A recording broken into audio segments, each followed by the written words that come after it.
आवाज जनता की।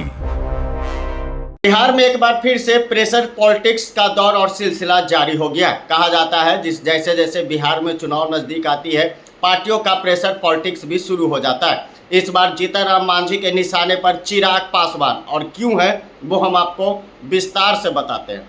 नमस्कार, आप बने हुए न्यूज़ पीआर के साथ मैं हूं राजन कुमार।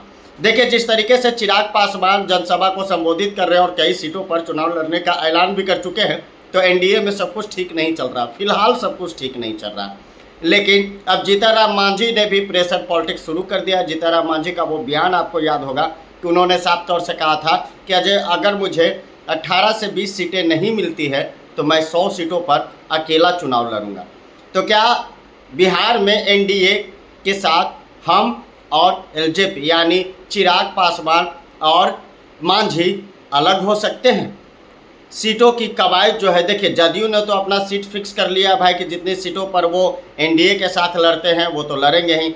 भाजपा भी अपने सीटों को कंफर्म कर लिया है, लेकिन अब बचे कौन? तो उपेंद्र कुशवाहा, जीतनराम मांझी, उसके बाद चिराग पासवान। एनडीए घटक दल में कई छोटी पार्टियां हैं, लेकिन अब चिराग पासवान को जाल में मांझी क्यों फंसा रहे हैं और कैसे फंसा रहे हैं और प्रेशर पॉलिटिक्स क्यों कर रहे हैं, जरा ये भी समझने वाली बात है।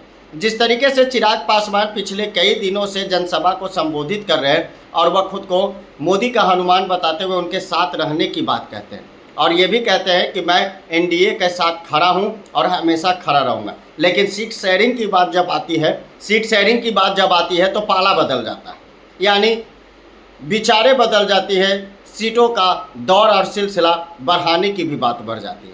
तो यही मांझी ने भी कहा, मुझे हक की लड़ाई और विधानसभा में बोलने के लिए हक अगर चाहिए तो मुझे कम से कम 20 सीट चाहिए और 20 सीटों पर मैं चुनाव लड़ूंगा। यानी चिराग के बाद अब जीतनराम मांझी ने भी प्रेशर पॉलिटिक्स खेलना शुरू कर दिया। अब देखना होगा कि एनडीए के बड़े दिग्गज नेता कैसे मना पाते हैं। हालांकि अमित शाह तो लगातार जीतनराम मांझी को मना ही लेते हैं, लेकिन क्या चिराग पासवान को पीएम मोदी मनाएंगे? जिस तरीके से एनडीए बिहार में 243 सीटों पर लड़ने का जो ऐलान किया है और साफ तौर से कहा है कि 243 सीटों पर विजय होगी, लेकिन यह विजय कब होगी? जब एनडीए गठबंधन जो है वो एक साथ खड़ा होगा। तो विपक्ष भी लगातार कह रही है कि मैं अकेला चुनाव लड़ूंगा। तेजस्वी प्रसाद यादव ने साफ तौर से कह दिया कि 243 सीटों पर अकेला चुनाव लड़ूंगा।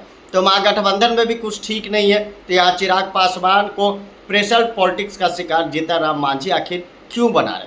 कवायद और दौर सिलसिला जारी है, सीटों की मांग और डिमांड भी जारी है। तो जीतनराम मांझी का एक बार फिर से प्रेशर पॉलिटिक्स वाला खेल भी जारी है।